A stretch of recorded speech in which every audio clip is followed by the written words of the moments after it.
Okay, so this video is about removing the heater core from a Dodge sweptline 61 to 71 with AC. I believe the air conditioning changed around 69 or so, so this may only be applicable from 69 to 71. But I have pulled the heater core air conditioner box out from underneath the dash of that truck. It was not as easy as you would think. Apparently the ones non-AC trucks are pretty easy to do, and you can even remove the heater core from the box without pulling the box down out from underneath the dash, I'm told. But on the ones with AC, you have to pull the whole box. There are bolts under the hood on the firewall. There are two brackets, one inside the glove box and one that you have to access from the driver's side footwell that go up to the cowl. The bracket that's in the driver's side footwell that goes up goes to a nut, a bolt head that will spin if you try to take it loose. So you have to remove the vent cowl and get a wrench on that bolt head from behind underneath there to get that bolt loose from the bracket. But here is the heater core removed, and it's pretty simple. Once you have it, there's several screws that you have to undo, which I've already undone. Screws holding some things down here, even in the middle. But this front plate comes off, exposes the evaporator, and then this top piece, once you have all of those bolts removed, comes loose just like that. And there's the heater core inside, evaporator on the front. The interesting thing I found is that you cannot get the heater core out without removing the evaporator. It will not come through the opening. And there are screws you have to access behind the evaporator anyway. There's two right here, another one down in there, and two on the side over here. So I removed the evaporator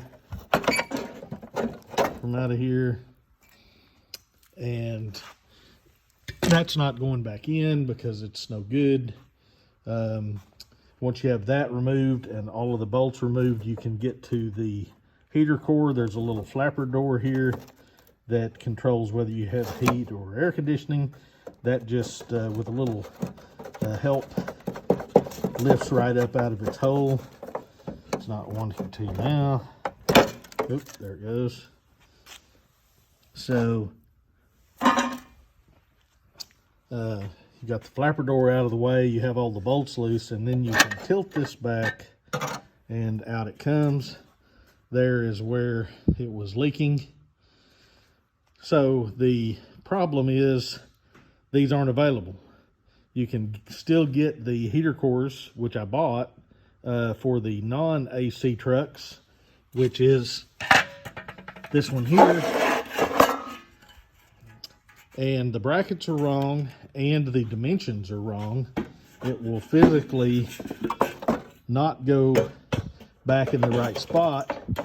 It's too tall. So the non-AC truck heater core is the wrong one, and you cannot get the heater core for the AC truck anymore. So your options are to find a radiator shop, which are far and few between nowadays, to have that fixed, record, rotted out and fixed up.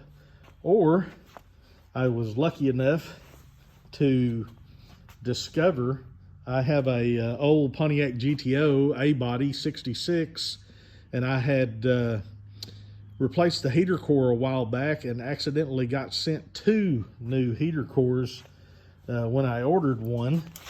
And I was looking at the heater core, the extra heater core that was sent, and I was looking at it and realized the dimensions are almost identical to the dimensions of the heater core that came out of this box. So I wondered, can I somehow or another adapt this heater core? And so I had to drill a hole. The connections coming out of this are no good as far as dimension wise compared to the one that came out, but I drilled a new hole, and which means you will also have to drill a new hole in your firewall. And then this heater core fits in there just fine, and the height is correct. Everything is good. There's no way to bracket it. So my next job is going to be, this comes with these nice little brackets on the top and bottom that on a A-body 65-6 A-body car slide into rails.